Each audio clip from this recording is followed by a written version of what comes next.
On this edition of Idle Game Chat, Abs is joined by Ser Dave and Chappers as they deep dive into Sea of Thieves. In a game called Sea of Thieves, where you're basically encouraged to take down other ships when you see them, there's no benefit whatsoever really of doing that other than to steal their treasure if they have some. But normally if they have treasure, they're probably going to try and run away from you rather than engage in a fight.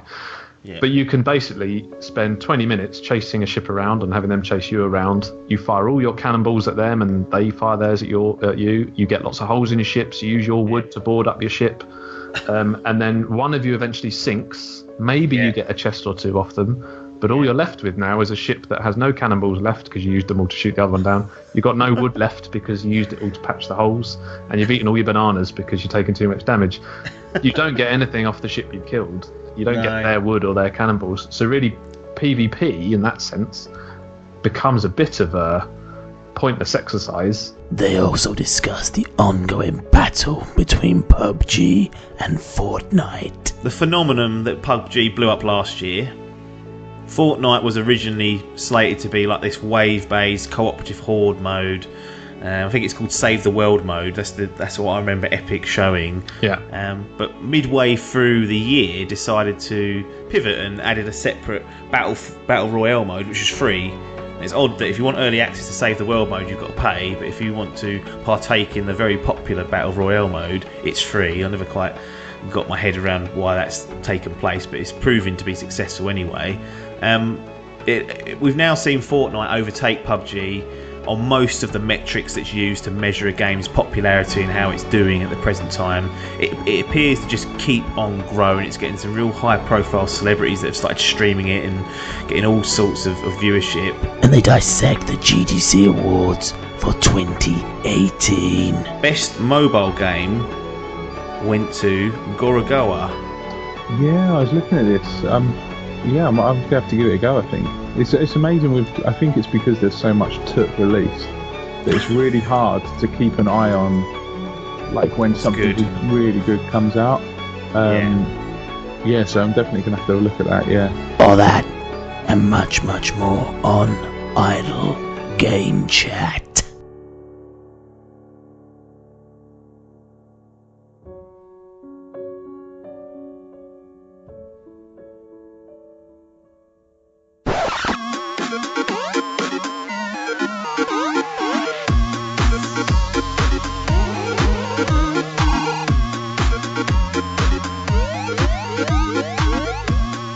Hello and welcome to Idle Game Chat. This is our April 2018 edition.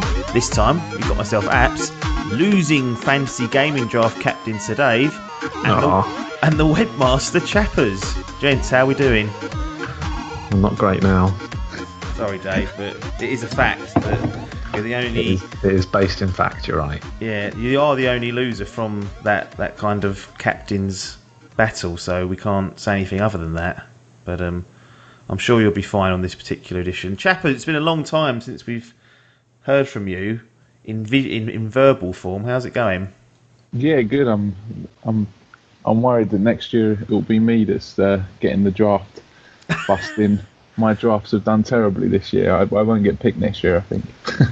You just be completely excluded from the competition. Yeah, that's it. Yeah. No, I mean we're running low on numbers, so even the worst people have to be included, unfortunately. Obviously, at the end of the podcast, we will go through the fantasy gaming draft with a quick update as we do every month. But let's get straight into it. We start off, obviously, usually by saying what we've been playing. Chappers, a man that's dabbling in the mobile space, a man that's also purchased the Switch lately. What the devil have you been playing recently, though? Yeah, so last couple of games have been inside. Played inside on iOS. It was absolutely incredible. Yeah. And even on iOS, did it control? Oh yeah, it's incredible. Yeah, and really good. I was completely engrossed in it for multiple train journeys, and just completely didn't even realise the train had stopped at the station. And then I tried Civ 6 on the iPad. I finally waited for that to be on sale. Yeah. And I completed one game through, and then basically the second game through, I think I pretty much realised they nerfed the computer completely. Oh. So like I've completely lost faith in that now. Yes. And Mario versus Rabbids on the Switch, which is an XCOM I can finally win at. Yes, XCOM, notoriously difficult. I remember you writing in the group that you'd almost at the end of your tether with that game, so perhaps Mario plus Rabbids Kingdom Battles come along at the right point. I mean XCOM has got to be... I don't think I've ever played a game for so many hours and not completed it. I reckon I've got to be around 100 hours and not completed it still. It's embarrassing, in all honesty. Like, I need to figure that out. Buy a guidebook or something. I don't know. Yeah, I mean, it's one of those games that you can put 10 hours into the campaign and then still get to a fail state. And if you haven't got a save far enough back, sometimes you can't undo the mess you've made. Oh, see, this is the issue. I was playing it on iOS as well, and you can't go to previous saves. So my god, brutal. Yeah, but there's a great port still. So. Yeah. So that all runs all right. I mean, obviously you play a lot of mobile stuff. A lot of the Dimp guys don't tend to play too much of it, but you've embraced the mobile space quite heavily in the last 18 months or so. Yeah, the iOS games are coming along great now. I mean, if you've got an iPad Pro, I think there was a new Grid Auto Sport. It might have been another one of the racing franchises, but they've released a game on the iPad Pro, and I mean, it's as good as any console graphics. Right. It's incredible. But obviously, the Pro's going to cost you around £600-700. I mean, but if you've already got one and you want to do some gaming, then there's some great games out there. And a lot of indie developers are managing to port very successfully there as well. So my list of iOS games to play is as long as any. Yeah. So when it's iOS and you're playing particularly on the Pro, have you ever tried anything on an iPhone on a smaller screen, or do you feel that's not really a good video? So I've not got the iPad Pro. Okay. I've got the iPad Air 2, but I've basically just seen videos of the Pro playing that. I've never played in anything smaller than an iPad Air. I've got an iPad Air and an iPad Pro 2. They both run them really great. I think Civ 6 says it won't let you play on the iPad Air. I don't think that's due to power. I think it's due to the user interface, just too small. Yeah. But I mean, I'm pretty used to touchscreen controls now. I kind of thought it was pretty horrible at first. That's the biggest stumbling block. And now, some games are great with them as well. They don't lock the position on the screen. You just, wherever you put your thumb on the left hand side of the screen's movement, and inside you could literally play anywhere. You could just flick your guy and he would jump and stuff. So nice. It was great. Yeah, it's good when they kind of structure the controls, I guess, around the platform and don't just bolt on. Don't just port it dirtily. It sounds like they've made some effort of inside to make it user-friendly. There are some games like that out there as well. I think there was a Zelda-like game that I was playing for a while. I can't remember the name now, but the controls were horrible. It was literally how everyone remembers touchscreen controls. You would be running along to the right. Obviously, you're getting a bit of a panic on something's going on, and your thumb slides too far right, and your dude just stops and gets eaten by like the boss. So there's some nasty bits of work out there where they've just slapped it together. But it seems like indie games or a lot of indie developers are obviously putting the time in because they know that's probably one of their biggest markets that they can enter. The amount of iPads that are out there, even compared to consoles, is vast. So yeah, and if you can get your game running on there and it takes off, you're going to make fortunes out of it. So absolutely makes sense there. You've had the Switch for a few weeks now. How are you getting on with that? You said you liked Mario and Rabbids Kingdom Battle, but the actual piece of kit itself, because you were kind of on the fence, you bought one, cancelled the order, and then have decided to take the plunge in 2018. Yeah, so I was back and forth for a while, really. I'd played in a few people's just for a few minutes, and I've got hands of a brickmaker, so like having like the small screen in my hands and the small controls, I often felt like I was just going to snap the thing in half. Yeah. And having two small kids as well, you never necessarily want to leave it laying around, and they bash it about. That was one of the biggest concerns, and it actually feels pretty hardy, and I'm quite impressed with it in that way. The games run great. I'm instantly getting the fear. My biggest fear was there weren't going to be the games, and so there's like a backlog of games now. So I thought, great, I'll dive in, play some of these great games that have come out. And I think it was on the last Idle Game Chat, you got guys were kind of saying, two of the best games of last year were on this console. Yeah. But then you just hear what's coming out this year, and it's like, Untitled Yoshi. And it's like, well, it's still Untitled, guys. Come on, at least put like a, something out there for us. But hopefully they keep getting some indie stuff, and obviously the Nintendo stuff that usually comes out is gold as well. So crossed, it just keeps going. Most stuff first party is usually pretty good. There's stuff like Owlboy, which was got good critical acclaim on the PC when that was released. That's on the Switch now. So to me, those sort of games, those either like an old school 2D side scroller or like a modern take on it. Looking at something like Shovel Knight, which I've played on there recently, that's a great avenue for that. But if you only play indie games, 300 quid's a bit expensive for especially if some of them are coming out on iOS or however you want to do your portable gaming. But I mean, I was kind of hurt by the Switch as well because I had a Wii U and I was quite active with it until quite late. So like, I don't want to rebuy Mario Kart. I don't really want to look at Splatoon because Splatoon 2 is very similar to Splatoon 1 from what I read. I can totally understand that from a Wii U owner. There's lots of ports. I didn't have one, so it's kind of been good for me because I've picked up all the ports like Mario Kart, Donkey Kong Tropical Freeze is also coming, Bayonetta, that's all coming. So for me, it's good, but I can understand it as a Wii U owner where it was barren for a while, and they basically cut the generation off early, pushed the Switch out the door, and tried to recover it. I can see why you would not be as infused as others that perhaps didn't get the Wii U. Yeah, and they made promises with the Wii that you'd be able to use your DS and use the dual screen on the Wii for and then they kind of went, oh, we've got the Wii U, we can't connect your DS, but you've now got this handheld controller. Yeah. And then like they just didn't release any games with it, and so like I was very much fearing as well that you invest in this new console and then they've just like completely told your porkies about how many games are going to get released as well. But it does seem that they've created a platform that other game developers can develop on. Because that was the issue before, is they were just so closed on everything that it was a nightmare for developers to even try and build stuff for it. Yeah, no, absolutely. So Dave, you had a Switch and sold it, got your fill with Zelda, and then chucked it off and got rid of it. Still happy with that decision? Yeah, it was just gathering dust, really. I liked the games I had on it. Obviously, I had Zelda. I did buy Mario Kart 8 because I didn't have a Wii U, so picked that up. And I bought a couple of indie games. I bought Overcooked again, which I've now got on 3 different platforms because it's just great fun.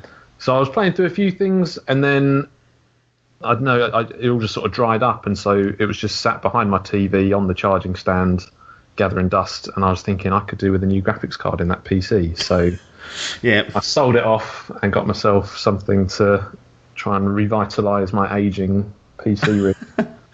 That's one way of it. Paper's done a very similar thing. He's kind of, again, sold his Switch and funded to buy like a new PC. Obviously, he didn't have one to start with, but there's plenty of stuff out on the PC. Most of the indie stuff's on PC anyway, so you're not going to miss that. It's only if you're interested in the old Nintendo first-party titles. It'd be wrong for me not to just ask for a Destiny 2 update. You're probably the most active person in the Dimp crew playing Destiny 2. It sounds like it's been a bit of a roller coaster for Bungie and the community. How is it all settled now as we move into April? Are things starting to turn to get into a more positive vibe, or is the bile still well and truly out and being published? I was thinking about this because I thought you might ask. They did a big update yesterday. I say big. Yes. It was meant to sort of revitalise some of the player versus player combat and try and restore the power fantasy that Destiny had, because the big complaints of Destiny 2 is you just don't feel as strong as you did in Destiny 1. All your abilities recharge slower, your movement speed slower, the weapons aren't quite as... They've given you essentially 2 primary weapons now and moved everything else into power ammo, which is rarer to get hold of. So there's been a general feeling that you're weaker. And so this update yesterday was meant to be called the go faster update or something where they increased durability, recharge rates, they increased the movement speed across the board, and they took a handful of the best guns and they brought all other guns up to match them. Yeah.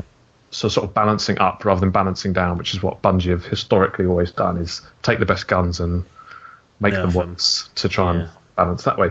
So it all sounded positive, but I think what I've come to realise with Bungie and Destiny 2 is that they continually flatter to deceive, and they make such a positive argument for their updates, and then they come out and they are almost consistently a bit of a it's always progress, it's always steps in the right direction, but with every change for the better comes a little change for the worse, and it's like the whole thing hasn't been thought through very well. So I played the update that we got yesterday for about an hour. Yeah. Probably put that to bed again until... I mean, the raids I still play, and that's the best content Destiny has, the 6-player raids, so I'll still pick up the game and play those, but really I'm probably just sort of kicking my heels until the update in May, I think it is, which is the second DLC. Yes, which we've all well, not all of us, but the people that were playing Destiny and the raid crew have foolishly paid for. I tricked you all into it, so I'd have someone to play it with. Yeah, and it's caused divides. We've been through the divides that it's caused, particular people melting down and all sorts going wrong. These the Go Faster update, making you more powerful update, are they tweaks specifically to PvP, or is this going to transition into raids and strikes and the campaign, or will recharging increases just be confined to the multiplayer essentially? Well, they call them sandbox changes, and essentially the sandbox affects all areas, so Crucible, which is the PvP, and the PvE side of things like raids, nightfalls, that kind of thing. One of the things Bungie said from the outset, and one of the complaints people have about, why does every change to try and make PvP better affect the people who are playing PvE? Their argument for why they do it this way is they want consistency. They want your player to feel the same in all game modes. Yeah. And so it does cause a bit of tension now and then, because a gun that's too good in the Crucible gets nerfed and then suddenly it's useless in the raid. Right. But that's their strategy. They're sticking with that. They're trying to keep things consistent across the board rather than target PvP or target the raids or target the nightfalls, that kind of thing. Yeah. If it theoretically after May, say we get to the fall and Bungie come out and say, okay, we've got another expansion. It looks a little bit like the Taken King, that style of thing, like a sort of standalone story, perhaps a new raid or new raid content as they've been rolling out in the expansion pass. Would you still consider diving in and playing that, or would it be a wait and see approach, or perhaps a give up job and just continue with what you've got playing the raids? Well, I'd like to say I'll wait and see, but I think I'm sort of hooked on Destiny, so they've got me. They've got my credit card details. They can take the money whenever they're ready. But what I will just say with that is the Taken King update that you mentioned, which they did after the first year of Destiny 1, was the best thing they did to Destiny 1. It really revitalised a game that was becoming quite stale. Absolutely. And so the hope is, through all the criticism they're getting now, and it is hope and it's foolish, but the hope is that they're listening to that and they will rectify it all in the big update they get in September. But we'll see. It needs to have a full raid. It can't have another raid layer. It needs to, tick a few boxes. It needs to make a few drastic changes, I think. But that's what I think everyone's holding out for. We already know that the DLC in May is probably 90% finished and was probably by Christmas already structured and ready. Not ready to go, but conceptually ready to be delivered. We're hoping it's the shake-up in September that will fix the things that are at fault. Yeah, and the last sort of DLC for the expansion pass in May, is that likely to be raid content in the form of a lair, or is it likely to be a full raid, or is there no kind of indication of what that will be? I don't think they've actually said anything officially, but given the way the UI is set up in the game, you have the full raid in the centre of the screen. Yeah. The first raid layer they developed has been put on the left, and there's a big space on the right, and I suspect that's where the second raid layer will go. Just seems to fit with their current way of doing things, that we'll get another raid layer in May, and hopefully a full raid in September. Excellent. Okay, we're going to move on to Sea of Thieves, because I know you've been playing that since launch. You've spent some time into the beta as well. I want to get your thoughts on that. It's one of the hotter games coming out, and it's quite a polarising title. Before I do, Mr. Chappers, when it comes to Sea of Thieves, have you been following or showing any interest in this particular title, or is it basically a write-off for you? No, yeah, I've been pretty interested about it. I'm a big fan of these kind of sling four idiots into a situation and see what happens. That's kind of one of my favourite things about gaming, in all honesty, and one of the reasons I probably kept going back to GTA 5 so much as well, because it's kind of like sandbox with a purpose almost, right? It's good fun. Yeah. So is there anything that's prevented you from getting Sea of Thieves at present?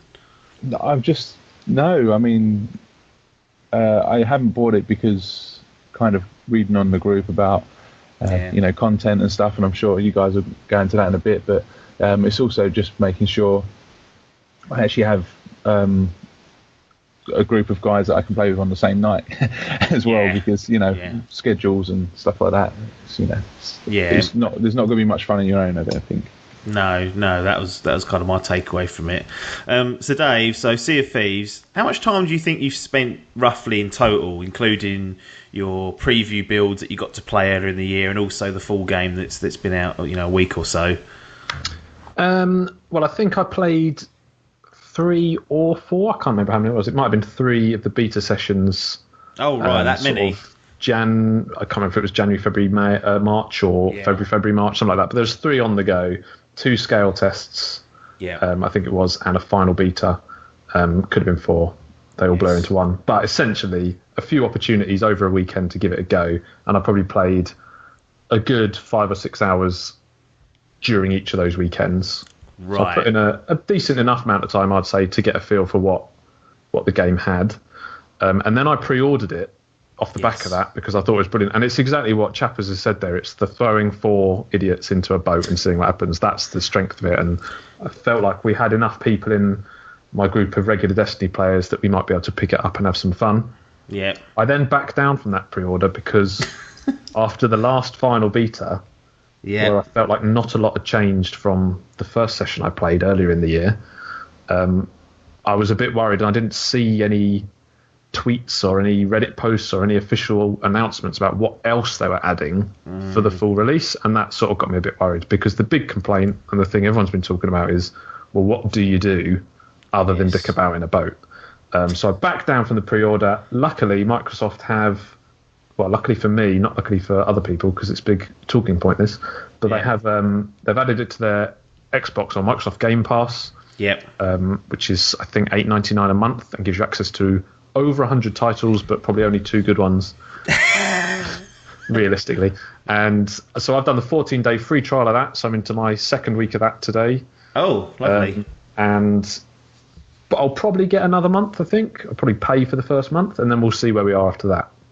Okay. But at the moment, I'm playing it for free, reaping the rewards of Microsoft's generosity.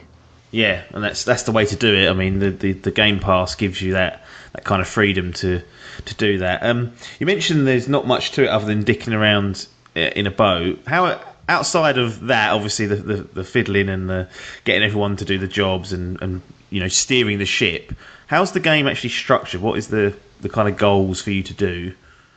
There's essentially, it's split down into 3 factions, I suppose you'd call them. Right. They're basically the gold hoarders who want you to go off and reclaim treasure for them.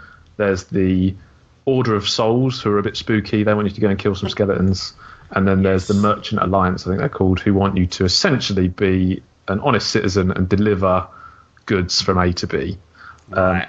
And you can rank up reputation-wise in those 3 factions, and every 5 ranks increases your standing with them and gives you the next set of missions.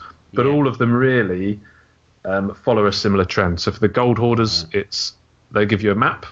You have to find that island on your big map of the sea. Go there. There's an X on your map that tells you where the treasure is. Digger it up and bring it back.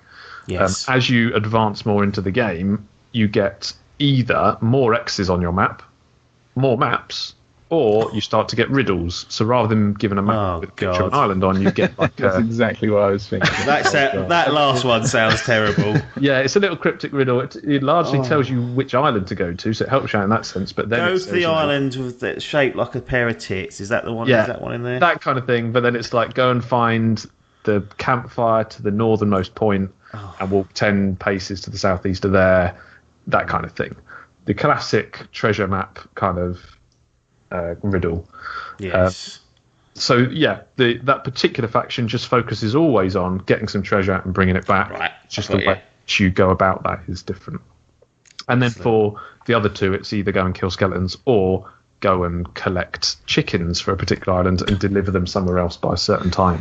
So they vary in what they want you to do, but then throughout that faction is consistent from level 0 to level 50. Right. That's basically their goal, is get you to an objective and come back and get your reward. So the reward is usually gold, and that's used to buy cosmetics. From what I've looked into, so the way I guess is that skins for guns, is that your pirate's outfit, and exactly that. Like that. And once you've got astronomical amounts of gold, you can then start buying sails for your ship, or those ornaments you stick at the front of a ship of like a mermaid's bust or that kind of thing. You can get your ship decked out looking quite cool. How do the ships work? Is this similar to GTA, where like one of you owns a really cool ship and all the other guys have to kind of just jump on his ship? And I think, and I'm not 100% clear on this because we've not got enough money to unlock this yet, but essentially when you create your group, one of you is designated the leader, and normally it's whoever's sent out the invites, right? I believe when you load in, it is your ship you will see, the leader's ship. But at that point, anyone in your crew can then change the appearance of that ship. It's not permanent. Next time you load in, you can get your ship back. But I think anyone can then change the sails of your ship if they're in your crew. Okay, cool. I got you. So you mentioned you rank up these factions. What does that unlock? Does that unlock new missions, or does it unlock any sort of cosmetic specific stuff for them, like a specific outfit or something like that, or is it literally just you're just ranking up and earning new missions that sound like they're very similar once you get to the nuts and bolts of them? Yeah, it's that. So every 5 levels you get a new mission type, and every 5 levels you unlock a skin for an item. Yeah. But for example, in the Gold Hoarders faction, at level 5 you can unlock a gold shovel, and at level 15 you can unlock another gold shovel.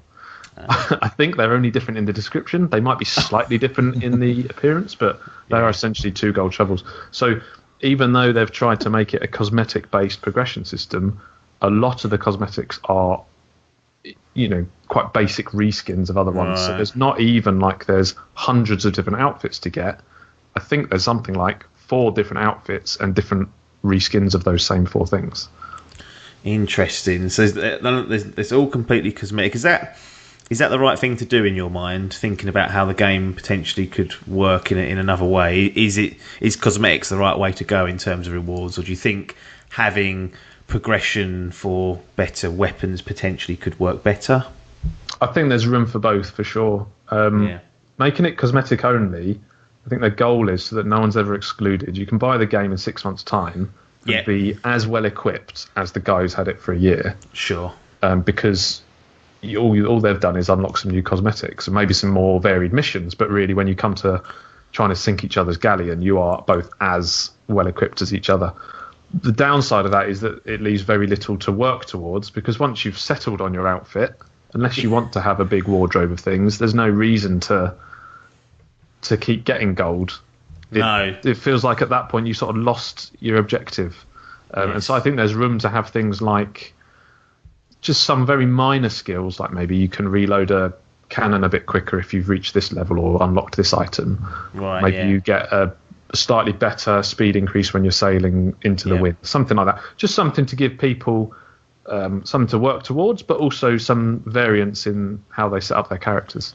Yeah, absolutely. I'm shocked. You mentioned the 3 factions there, and I'm shocked there's not a PvP faction of sorts, like a reputation system for going out and plundering other players, because to me, that when we played through the beta access that we got on the open weekend, that was easily the most interesting thing of that particular play session. So it was great going and get the treasure and bringing it back, but when you're out on the sea and you spot another ship and you can see them turning towards you, you're turning towards them, and you're going to go to battle.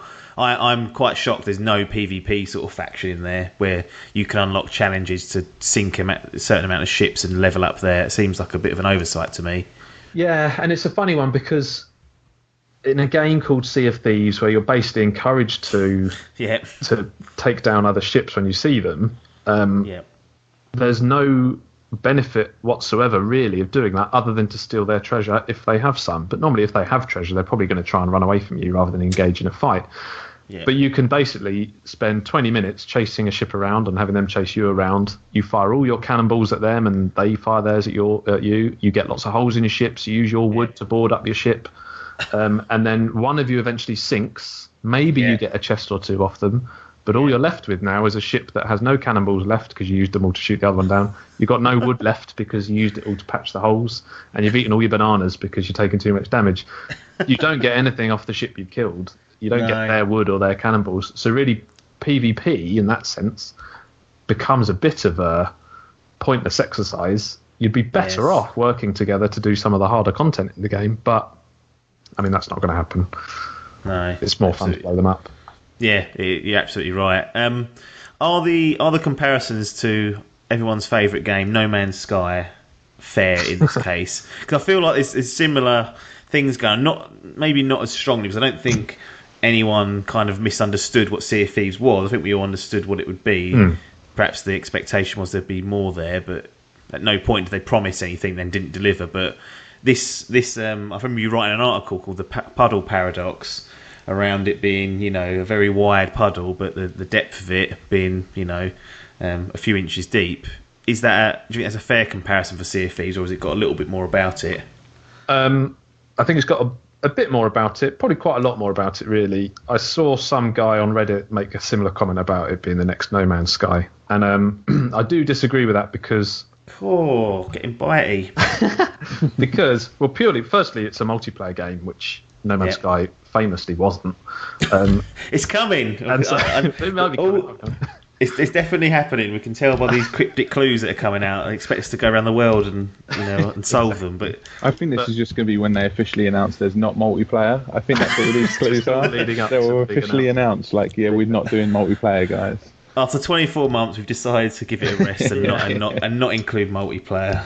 So, like Sea of Thieves, the thing we opened on there was Ben saying how much fun it is just to dick around with four mates in a game, and that is one of the strengths of Sea of Thieves. It is just a lot of fun to play, which I found No Man's Sky wasn't, because you're playing alone. We discovered essentially that you can go to all these unlimited planets, but they're all much the same as the previous one, so there's not a lot to even do. You're collecting resources to stay alive in a world where there's nothing to achieve. So I don't think it's fair to make the direct point in living. There's no point in living. But you can build a bloody base now on buggies. Well, you can now, but you couldn't when I wrote that thing. No. I'll have to go and retract it all. But there is certainly some element of a comparison there in that it's just lacking in an end game, and I think that's one of the complaints on No Man's Sky. Although there was allegedly an end game, when you got there, you realised you wish you hadn't got there. Don't bring up that. That was the worst thing I've ever done. Has no real end game. There is the Pirate Legend, so reach rank 50 with every faction, and something unlocks. And I've not. I think it's a tavern. I think it's like a club tavern. I was reading I'd heard it was a cave. I'm not entirely sure what it is or what you get out of it. Is it just a place you go, or do you get more stuff there? I don't know. Yeah. But there is something to do. It might be as big a disappointment as No Man's Sky endgame was, but Sea of Thieves has all these other things going for it as well, like the multiplayer. I sent an article around. I'm sure no one's going to read it, but this guy made a great comparison about how in Sea of Thieves the way you interact with the boat is very different to the way you interact with objects in another game. Like in GTA, when you get in the car, your controls are now steering the car. Yeah. In Sea of Thieves, you're always your pirate, and the four of you have to try and tame this massive galleon, and you're always working with it or working against it, but you're always playing as yourself. And there's a big draw to that. It makes it a really sort of fun experience to try and get this huge lurking galleon from point A to point B without crashing into that rock and sinking yourselves, or dropping the explosive barrel off the crow's nest and blowing you all up. There's a lot of fun to be had there, and it's a really well put together experience. It just needs more to do. So I kind of feel like, based off of this conversation, obviously not having played it, but it kind of feels like it's being judged unfairly by not having end-game content. Because if you used to play something like Battlefront or Battlefield and you're playing it multiplayer, there's no end-game content. Like, that's all. You go on there with your mates, you shoot other people, you either win or lose the game, right? And no one ever moans about that not having end-game content. I think that is an absolutely great shout. And one of the things I was going to talk about when we eventually get to, I think we're going to get to it, Fortnite, is that there's a very similar system there. I mean, Fortnite's got a bit more of a competitive edge, but all the unlocks are cosmetic. There is no content to speak of. It is just every round you start with 100 people, you try and kill as many as you can. There's some similarity there, although it's nowhere near a Battle Royale game. But why can't you just have fun in the exercise of playing Sea of Thieves and trying to take down the boats and trying to earn some gold and unlock some cosmetics along the way? Yes. I'll tell you what, I've solved it. I've solved Sea of Thieves. So Rare, if you're listening, or Alan, he's more likely listening. He's obviously got his ears and eyes out. He needs some tips. He needs to steer this ship. You know, it sounds like it's sinking. Why are they not implementing Sea of Thieves Battle Royale mode? 100 ships or 100 crews on the big map, and you're all set off with X amount of cannonballs, maybe unlimited cannonballs or something like that, and then the last ship wins. Wow. The sad state is I wouldn't put it past them. Give it 2 months and that could be the way they save the game. It seems the way a lot of other games go. Hire me, don't, because, you know, stressful, I reckon, at that play, especially now. What can they do to make this a success then? Is there anything you can think of other than my fantastic Battle Royale ship idea? As someone who's going to probably buy another month, it's going to be the month after that you perhaps put it down potentially. What could they do to entice you or to keep your membership? Bearing in mind they probably won't want to make tangible changes that soon, but what could they show you the future roadmap to look like? And you go, okay, maybe I'll definitely have a look at that and come back to it when it all drops. I suppose more objectives would be the main thing. They do have this, I think it's every 3 hours, or at least every 3 hours, one of the forts in the map becomes the sort of targeted raid fort, I think they call it. A big cloud skull shape appears in the sky. Yes. And all the teams on that map are drawn to that area, so it's to sort of encourage some PvP, but then there's a PvE element there, because if you kill all the skeletons on the island, you unlock a vast bounty of gold and skulls and things like that you can go and sell. So that's an objective. That's really the only one they've got. So they need more things to do like that. Whether it's going off to kill a big sea monster that spawns. Well, I thought this Kraken was going to be like a world event, but based on what I've seen, it's like 4 tentacles that come out the sea. If you dive into the water, there's no monster there. It's just the arms. A big disappointment that it's really unfinished and been rushed out the door. Yeah, they'd have been better off keeping hold of that, I reckon. Before releasing that. So I mean, maybe they can polish that up, because it's also quite easy. We encountered it on our first night. I've not had it since actually, but on our first night in the full game, we got attacked by the Kraken. We didn't do a lot. We didn't have a lot of cannonballs left. We used our swords on it quite a lot, and it eventually just allowed us to sail out of its grasp. And we didn't manage to kill it, but we took out about 6 of its tentacles and sailed away. So they need to make that harder. And give it some purpose as well. It should be a world event, as you say, maybe draw people to it, and then if you manage to kill the Kraken, you get something good out of it. Whether that's some cosmetics for your ship, something expensive and rare, or whether that's starting towards some kind of progression system where maybe you can get some kind of little upgrades for your boats or whatever. So they need to do something like that. And then, just more things to do. It's a real surprise, something like fishing, which is a popular pastime in many games like World of Warcraft or whatever, hasn't been put in. It's a game at sea and you can't fish. Imagine that hooking one of those sharks. Oh, it'd be reel that in. I already have a problem with this game because I'm quite scared of the deep ocean, so it terrifies me when I fall off the boat, which happens far too often. I like it. But there's only 3 types of animals to go and collect for one of the missions, so there could just be more things to do, more animals, more variation in your activities. It's a beautiful looking game. It runs really well, and it's a lot of fun to play. So they've got a great foundation. They just need to put more into it, put more things to do and more things to achieve, I suppose. Yeah, I mean the clever thing, not the clever thing, but I guess the saving grace about this is that it is on Xbox Game Pass. So when it becomes a more fleshed out experience, people can hop in and not feel like they've missed much. They can hop out if they're not feeling it. It's not like you have to make the commitment and pay the £45 up front. You can jump in for seemingly £9, as a penalty and see how you get on, and even wait. I don't think that's necessarily a bad way of doing it. Yeah. And if I stop paying after the first month that I'm paying for, I can come back in 6 months' time and they've added loads more content and just pay another £8 and pick up where I left off. I think the Game Pass side of it is vital to its success because as a £50 game, it's not offering enough. So I think there's a lot of people who have plumbed for the Game Pass, and hopefully that will lead to them adding more content to draw those people back in. Yeah, last question for you, and then we'll come off Sea of Thieves, or maybe I'll get Chappers' just final opinion on it. But you're playing on Game Pass. Are you playing on PC or Xbox One? What system are you playing it on? I'm playing on PC, but it is you play can anywhere. use Game Pass, yeah, right? It's in Game Pass, and it's play anywhere, so I can play it on PC and also on Xbox. I'm playing it with people on Xbox while I'm playing on my PC because it's cross-platform. So yeah, it's really good in that regard. Yeah, great perk. Chappers, has Mr. Destiny Dave managed to convince you to take the plunge on Sea of Thieves, or are you gonna steer away? I'd definitely give it a go. I think going for the free trial might work out quite well. And definitely keep an eye on it as it progresses as well, because if it's on an arc like GTA 5 Online is, it'll be a completely different game this time next year anyway, and be stacked full of stuff. Or it might not, but there's, I think, good foundation. Keep building on it. You never know, right?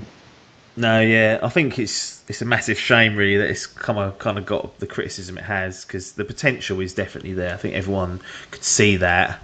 And it's kind of just fallen into that trap, I guess, of not having enough on launch, and therefore OpenCritic don't like it. So those that have got it on their list, Dave, may be punished for having that.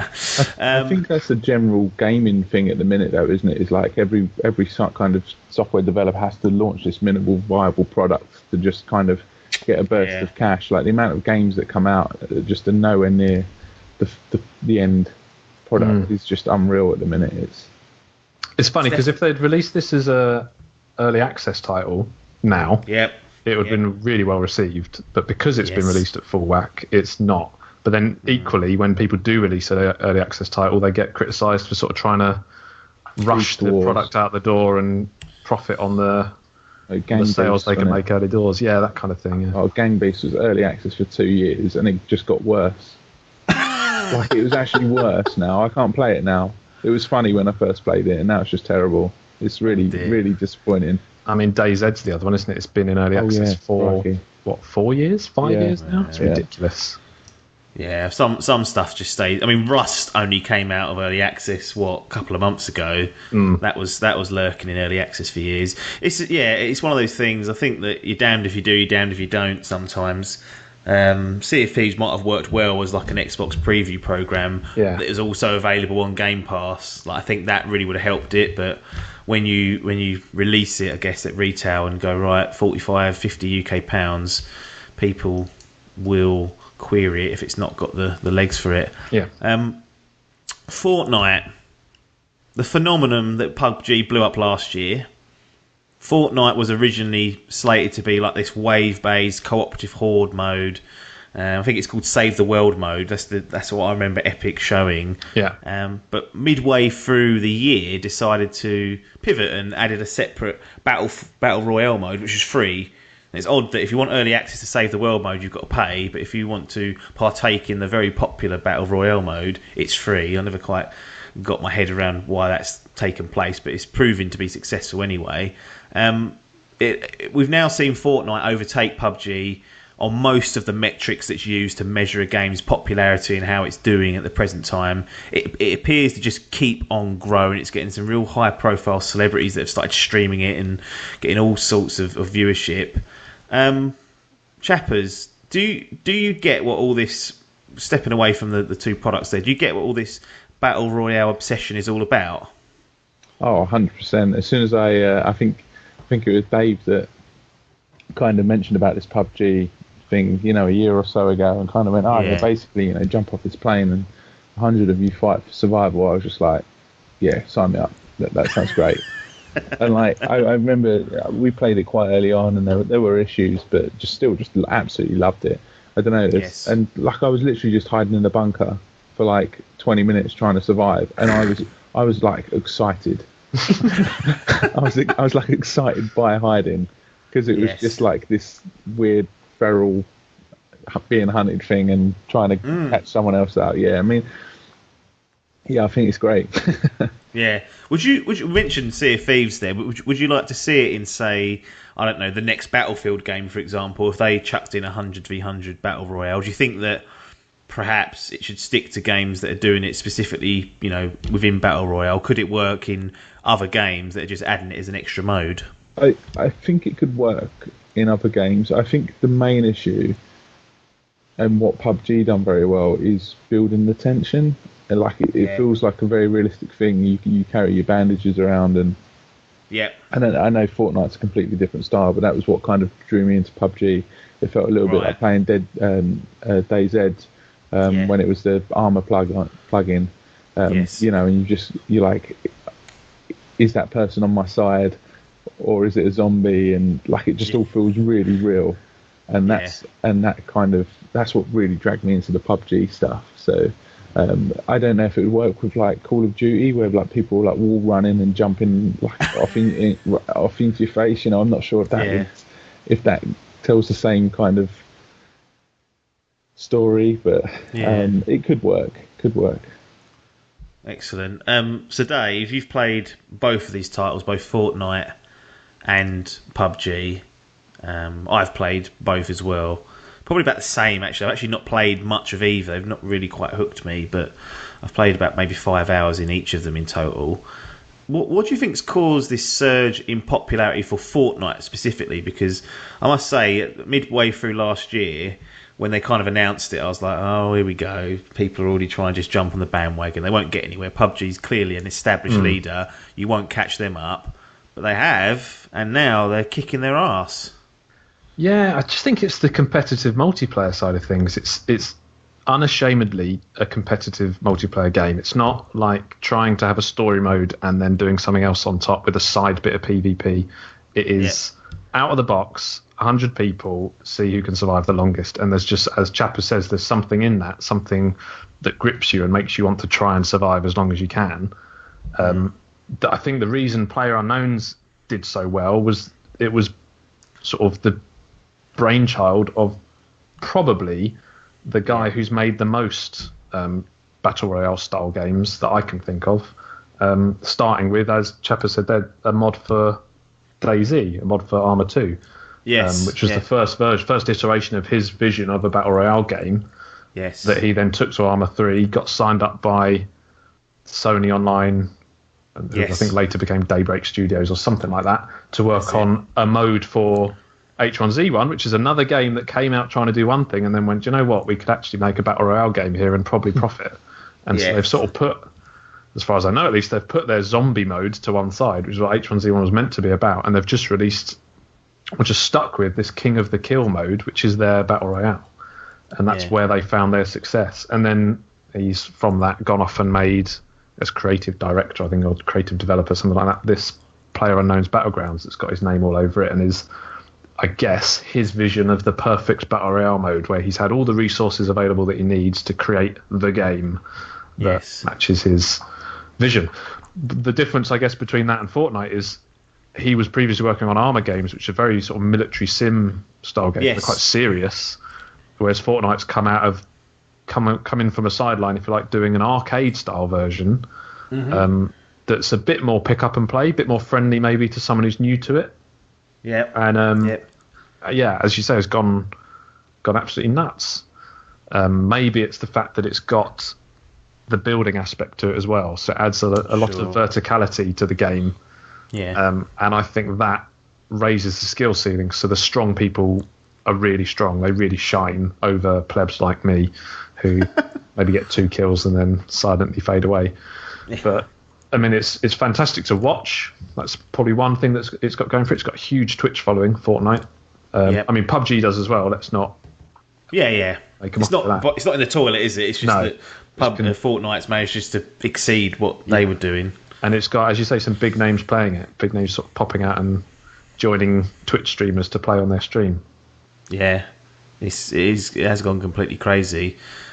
Chappers, do you think there's any way back I say way back, I'm making it sound like, again, it's in the toilet, but do you think PUBG are able to retake the mantle, as it were, or do you think that Fortnite's got too much momentum and we'll just, stay ahead of the game? I don't know if it'll retake the mantle. I feel like PUBG will be like the Counter-Strike source. Like in 10 years, there will still be like 500,000 people playing it, going, "Oh, this is the best thing ever," and so like Dave. Yeah, like Dave, pretty much. Yeah, and and I think that's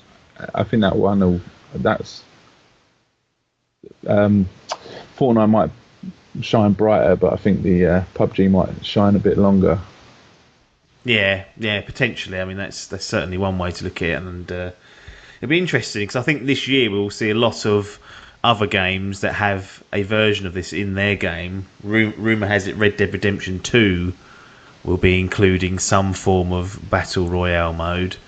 And I wonder whether, us like going back to that Sea of Thieves, that I think that could really be a great idea. Obviously not easy to implement, but it's going to be the year of the Battle Royales, because now that firms have had a chance to look at it and seen its success, this is the year where they can actually probably implement it in their games midway through the cycle. They probably try to bolt it on last year, and then for this year's releases they will start appearing. But interesting space, and one that we'll probably revisit in a future episode. There is if I can quickly interrupt, I was just thinking about it. There's one title that's coming out this year. I think it might be early access now. It might have come out. I'm not sure, but it's a variation on this. It's called, I think, the Darwin Project. I've seen that. Yeah, it's trying to now make it more of a audience-friendly version of the game. I think they only drop 8 or 10 people into a round, but you have a director who is watching the action, and they can choose who they go to and talk to. People in Twitch chat can vote and say who their favourite player is, and maybe that favourite player then gets a better gun or a new grenade or something like that. It's just another take on it, trying to make it more of an audience-friendly thing.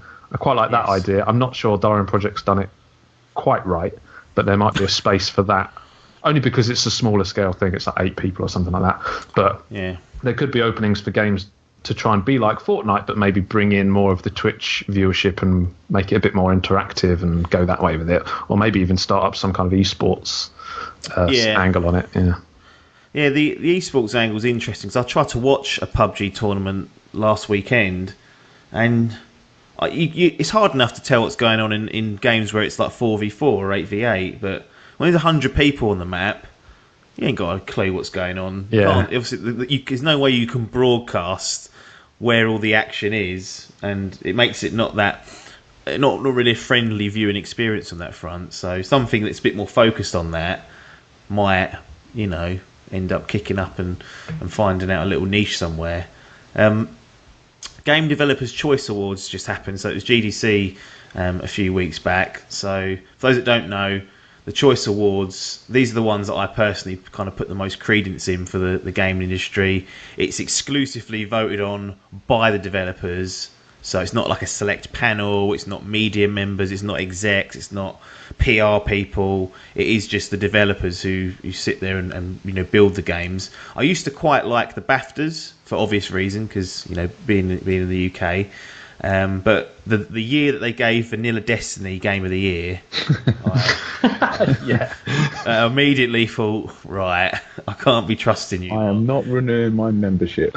No, absolutely leaving the club there. I like Jeff Keighley's The Game Awards. It's a great spectacle, but that's all it is in my opinion. It's like a glorified reveal show. It's interesting to watch, but obviously the media vote on the panel there. So GDC is kind of like my personal pick. If you were to compare it to something like the Oscars, where it's voted on by their peers, this is this and maybe DICE, which includes execs and other people within the industry, but GDC is just pure development.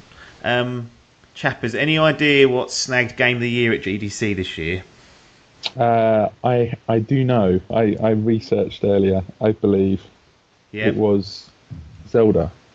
Yes, and it seems unanimous across nearly every award ceremony that Zelda has won it. It also picked up Best Audio and Best Design. Either of you got any problems with Zelda snagging that award? I've still not played it. I've got it. I bought it with the Switch in it. Oh, you've got it with the Switch? Yeah, and it's just sitting on the side because I get a bit funny with games and movies where like I'm like, this is going to be so big. I have to like set like a day aside. Yeah. So just to get into it, just even unwrap it, you know, like so. So yeah, it's built up big in my head. So I'm hoping for great things. Yeah. Game of the Year, I wasn't surprised about. It seemed, I mean, it got one of the best scores of the year as well, so it was always going to be in the running. That or maybe Mario was another superbly scoring game. Best audio? That surprised me when I saw that one. I don't remember the Zelda audio being particularly breathtaking, and actually I thought the voice of Zelda particularly was underwhelmingly weird. It didn't really fit the character, so that was weird, especially when you got Hellblade in there for that category. I thought that had a tremendous soundtrack and really added to the experience. Yeah, but, I'm playing Nier Automata, and that's got a really good soundtrack as well. So to find Zelda picking up Best Audio, I found a bit bizarre. But, you know, sometimes this happens. Best Narrative went to What Remains of Edith Finch. Recently finished that. That was tremendous. Yeah. Yes, it's good. Like, Chappers, if you're worried about playing a big game and, you know, getting involved and having to, like, set aside time, you can play Edith Finch in an evening if you just, or even in 2 sessions if you need to. It's a very short game, but it's I found at least, a very rewarding experience. Yeah. So, nice. Absolutely put on your list if you're looking for something like that. Cuphead got Best Visual Art, and the development studio MDHR picked up the Best Debut. So I think that's well earned on their front. One for you, Chappers, and I will butcher the pronunciation of this game. Best Mobile Game went to Gorogoa. Yeah, I was looking at this. I'm going to have to give it a go, I think. It's amazing. I think it's because there's so much released that it's really hard to keep an eye on, like, when something really good comes out. So I'm definitely going to have to have a look at that, yeah. Well, it also picked up the Innovation Award, so it must have done something. I don't have any idea what the game's about, but it must have done something reasonably new or innovative, innovation-wise, to pick up that award. So, Gorogoa on mobile platforms perhaps is something for people to look out for. Well, what I'm going to do is I'm going to draw a close to the topics of this edition, and we'll move into Go on. One last thing for the GDC. And I think we've probably already answered the question by the fact we completely skipped over it. VR is now officially dead, right? Like, we didn't even mention. It's all about ray tracing. Tracing? Yeah. And have you heard that somewhere? So Super Hot got it right. Yeah. Yeah. And the other 4 games that were in it, it was a no-brainer that Super Hot was going to get it. I mean, I think everyone's just given up on it now, right? Like, that's official. I think it's not caught the light as much as it should. I saw that the Vive are releasing a pro edition of the headset at some time during this year, and the minimum spec is a 1070 Nvidia card. So, yeah, I mean, I think that's what's holding it back is the technical requirements for it, the specs you need in a PC to run a good VR setup. So one of the VR games is like Star Trek Bridge, right? And each one of you is an engineer or a captain. You need like 6 VR headsets and 6 VR machines. Who's going to play that? Well, it does online. That's the thing with that, is you can join an online lobby and match up with 3 random people. Yeah. Star Trek with them. I've seen a couple of Twitch streams of that are quite funny, but I think they were quite funny because of the people playing it rather than the game itself. You're in a virtual room with 3 strangers trying to figure out how to fly a starship. Nutters. Yeah, I mean, there's a lot of tech stuff that happens at GDC every year. So there's normally there's lots of panels and pieces where developers will show off tech and what. And this year, all I read is this ray tracing nonsense. I say nonsense. It's just it's a form of like rendering the graphics. But again, typically the stuff that's shown, I always find at GTC doesn't quite come to fruition. For a long, long time. So there's some interesting panels to look. If you can find them on the internet and you're interested in that stuff, definitely take a look, because there's some good stuff in there. But don't hold your breath and think that's definitely going to be arriving anytime soon, because the chances are it won't for sure. Just before we get into the fantasy gaming draft roundup, we've got one thing to announce since the last Idle Game Chat, and that's the one, the only delay news. Days Gone 2019. Who would have thunk it? So let's get on to the fantasy gaming draft. So I've got obviously you guys can't see what I'm about to read out, but you'll get the picture. Few games out now. We've got 5 for Hall's team, which is team speedrun. 4 for Adcock's team, which is 8 legs, 6 legs. So Dave, you're on Adcock's team, and Chappers, you are on team speedrun. So 2 rivals going at it here. The only real thing that's kind of been added since the last one, we've got Monster Hunter World, which was a Ser Dave pick, 91. Crackerjack from him, so very pleased with that. And then his second pick, Yakuza 6, comes in at an 85. So nice. A strong showing after the botch that was made last year. Yeah, 2 games that have been released. That was all I was aiming for. Yeah, and 2 very good scores. Like Monster Hunter's, I think, top 5 or 6 of the year so far, and it'll probably stay in and around there. Yakuza's, I think, mid-80s is a very good score to get. Civ 6 Rise and Fall expansion was from Paper, it's 84. And Bayonetta 2, which was an Adcock personal pick in the team, got an 88, which leaves 8 legs, 6 legs on 348. 5 games for Team Speedrun. Shadow of the Colossus 92, still, I think they're still number 1 in the rankings, which is good. Logan's Kirby Star Allies was released in March. It got a 74. Really? It went up? It scraped itself out of the doldrums and got itself a 74, but still, I think the captain will expect more of that. You want 80s, ideally, from the first sort of pick. And the Nintendo game. They usually get a bonus 10, right? So you can take 10 off that, so it's probably a 64 in reality, so... Absolutely. Chappers, you chose Far Cry 5, which is released recently in the last week. It's sitting on 83 at the moment, which I think is a respectable score. You got it into the 80s. Logan's second game for the team is A Way Out, and that got a 79. It's hovering around 79, 80, so that might change. But I am surprised it's not an exceptional score, but it's stronger than what I was expecting, being a co-op only game and looking a little bit strange and whatnot, but I'm pleased to see that do well, and I've actually purchased it, but Amazon have decided that they've run out of stock until mid-April, so when that arrives, me and Logan will be doing a stream for that.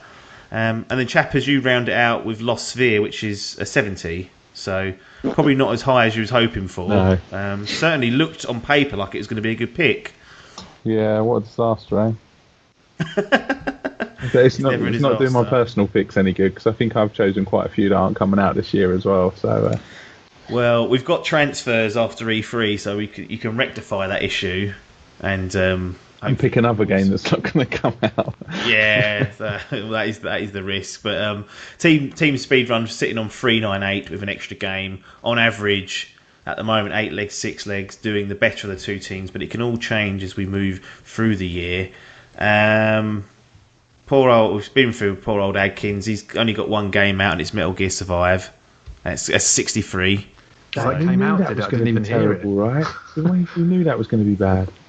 Yeah, I think. Well, to be fair to him, the last pick, you kind of perhaps. FIFA 19. That's what you go for in the last pick. Yeah, to be fair, if you're struggling, you put Madden in, you put NBA in, you put FIFA, you just get a 70 minimum. And by picking Metal Gear Survive, it could be costly. Concerning for that poor young puppy, you've got Concrete Genie, which I'm not sure when that's due out. It's said this year, but we never know. In the Valley of the Gods is definitely not coming out. They said 2019 for that. Days Gone, as we just discussed, is 2019. Metro Exodus, who knows how far away that is. But it has got God of War, Dreams, and Spider-Man, so a good Sony contingency firing that up. So, Dave, you've got 3 games out. Yeah, I've been let down by my current favourite. Yeah, you've got Monster Hunter World and Yakuza 6. 2 great scores, really. Sea of Thieves at the moment, 67. Probably not ideal. Oh, that's gone up, actually, I think. When I checked, it was 64 at one point. Yeah, I'd seen some 5 out of 10s coming out, and I did worry. Oh, yeah. I think the consensus is between 6 and 7, which might be fair enough. Detroit Become Human. High hopes for that? Yeah. You think that'll score? I think that'll score poorly.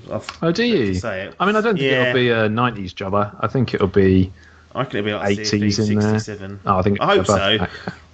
I love those games, but I know a lot of people that don't. It all depends on how they put it together, really. Fortnite, is that coming out? Is that coming out of early access this year? That's the query. Oh, that is a great question. So that might be a sub job. If you don't hear any news by E3, you can go right, get rid of that. Soul Calibur 6, excellent choice, I feel, in my view. I think that's going to score highly, and the crossover with properties like The Witcher will only help that. You stubbornly stuck with Sky, even though it let you down last year. Yeah. What's going on? I don't know. Do you know anything about? Do you have any idea whether that's? I've been given access to the sort of early access. I don't know if it's technically a beta or just sort of a feedback loop thing they're trying to get going. But it requires you to download some third-party app on your iPad and then get through that. And my iPad's so old I couldn't be bothered. But it's, judging by that, it's got to be close. They're sort of letting people play it. But yeah, given I picked it as a 2017 title, it's still taking its time. Yeah, absolutely. And then you've got Fire Emblem on the Nintendo Switch. I'm sure we'll see that latest at E3, the information there. But not a terrible month for you. It's a bit of a mixed bag. You've got Yakuza 6 at an 84, Sea of Thieves 67, so, not ideal, but certainly the games are coming out at least, which is always helpful. Logan's got Kirby Star Allies, as we mentioned. He's got a way out as well. And he's also got Faye, which we discussed last month also. Mr. Paper has got a worrying set of games. Shenmue 3 is his top one. He's then got Civ 6 Rise and Fall, World of Warcraft Battle of Azeroth, which might do well as well. Little cheeky one from him though. He's got Ni no Kuni 2, The Revenant Kingdom, and that's got an 88. So he's pulled that one out of the bag. But he then throws it all away by choosing Bloodborne 2, Psychonauts 2, and The Last of Us 2, which clearly not coming out this year, with Street Fighter 30th Anniversary Collection to save him. Chappers, we'll move on to your personal list, and we'll see whether you regret any of the decisions made here. Far Cry 5, I think everyone would agree it's a solid first pick. We've spoken about Lost Sphere as well. Next down, we've got Skull and Bones, Ubisoft's Sea of Thieves Lite, where it is just... I think it's just naval combat multiplayer, isn't it? So maybe that'll have a Battle Royale mode. Yeah, so you're controlling the whole ship and you're part of a fleet rather than the single person one. Yeah, I mean, I got big into Black Flag, so I kind of like the idea of cruising around on that. Big question is whether it comes out this year again. But yeah, to be honest, I thought it was a safe pick, but hearing nothing in this early quarter is kind of made me think maybe it is in jeopardy. Yeah. Mega Man 11. Yeah, I'm happy with that one. Yeah, I don't think it's too much to worry there. Again, might be scheduled for a late release, but usually of decent quality. You've even got the unnamed Yoshi title on here. Oh, mate, as well. I went big with that one. Although if that comes out, to be fair, that's high 80s if that comes out. You get that Nintendo bump. Yeah. You Metroid see what I've gone for, right? Yeah, I'm starting to understand now. Metroid Prime 4, another one. Yeah. Whether that comes out, we'll see. But again, if it does, that bump's happening. Although I heard that Retro, who made the other Metroid Primes, aren't working on that, so concerns are looming for fans of that. The Walking Dead, the final season. Yeah, that was a brave one. The only thing I'm worried about this one really is I don't know how Open Critics score. I don't know if they score a whole season. I did check on there for previous seasons. Right. So fingers crossed it will work. But yeah, I mean they're pretty good quality games, aren't they? It's a low 80s one, isn't it? So if they decide to rate it that way. Yeah, I hope so, because I'm a big fan of that, and it'd be good to see it close with a bang and go out, how it's supposed to go out. We'll see. And then Tropico 6. Yeah, I run out of ideas. I think I had Tropico 3. I quite like my kind of strategy games. And they're quite good fun, actually, because I think it was Tropico 3 where you kind of, it's a little bit RPG, but you're a leader of this kind of weird little establishment, and you've got to try and interact with other world leaders and keep your people happy, and that it's quite fun. Yeah, I remember seeing it on console. I think it was one of the old ones that was free, and I downloaded it and never played it, obviously, because that's what we do. We just download the free games. Yeah, don't play the damn things. And I always I quite like the look of that, because again, I kind of like a little strategy game now and again, and that was something a little bit different. So maybe I'll have to revisit that, or maybe visit Tropico 6 when it comes out. Finally, Biff's list, he's got We Happy Few, which is due sometime in April. It was knocked back from an early release. Agony, which is due sometime this year. Moss is out. That got an 84. Shadow of the Colossus got himself a 92. Ace Combat 7 later on this year. Dragon Ball Fighter Z, which we've spoken about before, 87. And he's got Crackdown 3 and FIFA 19. Crackdown 3 is going to be a disaster, is my prediction, unfortunately. It's on the Game Pass, though. It is on the Game Pass. One of the many games. I look at that Game Pass now, and I think Sea of Thieves, not a warm reception. Great idea, got good DNA, but not enough content. I look at Crackdown 3, probably going to be a bag of shit. I've just resigned myself, that's not going to be any good. And then State of Decay 2, I like the original State of Decay, but again, probably not going to set the world on fire. Yeah, and they're their 3 flagship titles. That's what they're advertising this thing with, so yeah. Yeah. It's not a lot on there. No, it's not the Halos of the world. It's not the Gears of War. It's not anything other than Sea of Thieves. It's completely new. That's the only new thing there. The other two are sequels to games that were received okay, and the second Crackdown, everyone says shit. So what can you do about that? It was terrible. Was it? Yeah, terrible. Did you play the first one? Nah, just the second one. Oh, Christmas present. Tried to force my way through it, but nah. Had to give up on it. Yeah.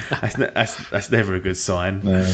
Well, that's a wrap then. We'll close this particular edition down. If you guys at home want to hear more from us, there's several ways to do so. Social media, we've got Twitter, Facebook. They are all /Dimp Digital. YouTube channel is youtube.com/Dimp Digital. You'll find reviews, this thing, opinion, industry commentary, all sorts on there. Or you can head over to twitch.tv/Dimp Digital and see us streaming. I caught Ser Dave doing a little solo stream of Sea of Thieves the other night, and I heard him mention to the randomers that he bumped into that he was doing a stream. They queried Ser Dave saying, "Oh, how many followers have you got?" He said, "No need to worry, it's just shit." I didn't say it was shit. I said we got fuck all. Did you even get him to follow? Well, I've got no idea. Oh, that's the. I gave him the link. That's all I could do. Wanted to say we're doing a giveaway or something. Are we? No. Okay. Tell him if he's got Amazon Prime, subscribe. And anyone that's listening, if you've got Amazon Prime, don't give it to anything else. Click subscribe to Dimp Digital, and you'll give us some beer eventually when we get $100 worth, and we'll take it all out and piss it up the wall. You get a great Twitch emote for that as well. So you get Twitch's best emote of 2018, and probably going to have that mantle to 2019. We have a custom emote set up, and we've actually got subscription tiers set up. So am I right in saying, Dave, they can subscribe at a high level and get free emotes? That is right. They can have yourself, paper, and Hall in their bag of emotes to use across the platform. Who doesn't want to flaunt that around the world of Twitch? So head over to the channel and subscribe, and we will waste the money. So that's exactly what we're all about. That's it for now, though. Game over. It's goodbye from Chappers. Bye-bye now. It's goodbye from Ser Dave. Ta-da. And it's goodbye from me, Apps. Thanks for your time, and ta-da.